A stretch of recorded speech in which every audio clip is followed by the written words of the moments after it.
On average, politicians in the United States are older than those serving in every other country on the planet. In other words, we've got a real big problem with aging politicians and voters who keep sending these folks back to Washington. Well, there's a reason they do, right? People are writing about what the reason is. I'm interested. Go ahead. Yeah, they believe, of course, older means more experienced. Yeah. I mean, it's really comes down to as simple as that in most cases. This person is older than me. Obviously, they're wiser than me. Obviously, they know what's happening here. And they don't. I mean, that old, way of thinking that, somebody older than me is clearly better, that's out the window when you look at the people that we have in Washington, D.C. I mean, we're watching them drop like flies at this point. Over the last 5 years, these people that have just been hanging on for too long can't keep hanging on. And of course, it's sad. I'm not trying to mock anybody's death here, but these people should have been out long time ago and enjoy your golden years. Look at the list: Pelosi, McConnell, Feinstein, Biden. I mean, you go on forever. Here's a pretty telling bit of information. You've got the population age 39 is the mean average. That's in 2022. Now in 2019, it was 50.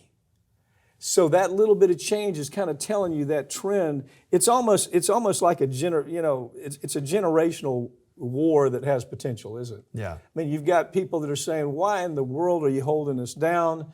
I think that's why Trump went after Vance, and I'm thinking about what Kamala Harris did with her choice. He's an older man. He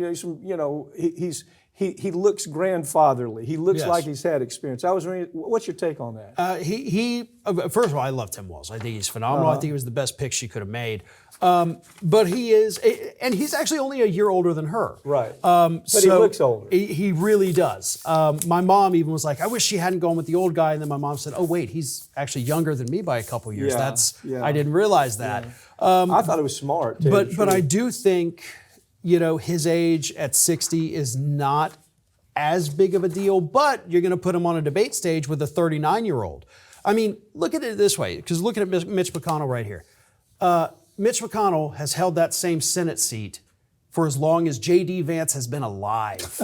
That one seat for J.D. Vance's whole life. And he's still there, freezing up, and not knowing where he is or what's for going on. But these people, these people have to go. I mean, Menendez should have been gone years ago, but he stayed because, hey, he's a criminal. Off. Well, he's a criminal. Exactly. I mean, he had all those gold bars stuffed under his bed.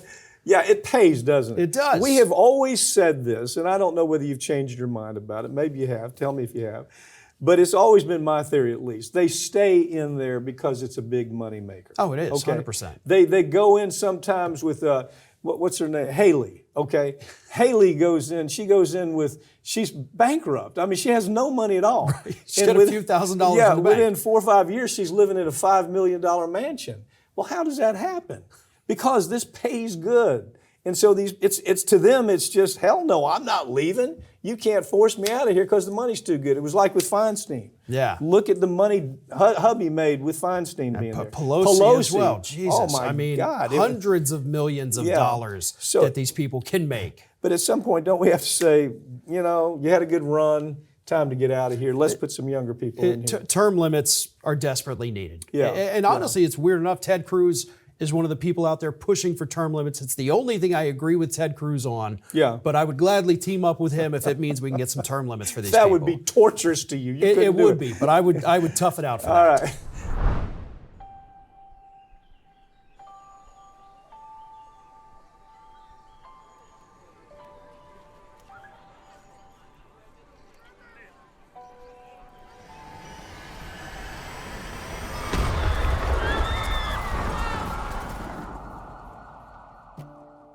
That it had helped dirty money flow through its branches around the world, including at least 800... Plaintiffs allege that the defendants provided money and medical goods to terrorist groups Hezbollah and Jaish al-Mahdi. This is a well-organized business for these individuals that carry out these attacks. terrorism is a business and they run it like a business. They knew about what was going on for a decade. They absolutely, no question about it, knew that HSBC was washing money. They had every reason to understand it was for terrorism and it was for drug cartels. Took no action whatsoever. These banks are involved. Their accounts are connected, and they're using them to mask the transactions. The more complicated they can make the transactions, the more distance they can put between the bad guys and a seemingly legitimate purpose of these funds. They pay $1.9 billion, which is a drop in the bucket compared to what they've made, and nobody goes to prison. These CEOs, these bankers that made this decision, they're safe at home. They know what they've done. It's resulted in the death of Americans, contractors and soldiers, not just hundreds, but thousands. And we look the other way because they don't look like criminals. The die is cast. The people that are responsible are on Wall Street. And they don't look like criminals. It's almost a suspension of disbelief. Sometimes I'll have people call me and say, is this real? Do they really get away with this? Yeah, they do.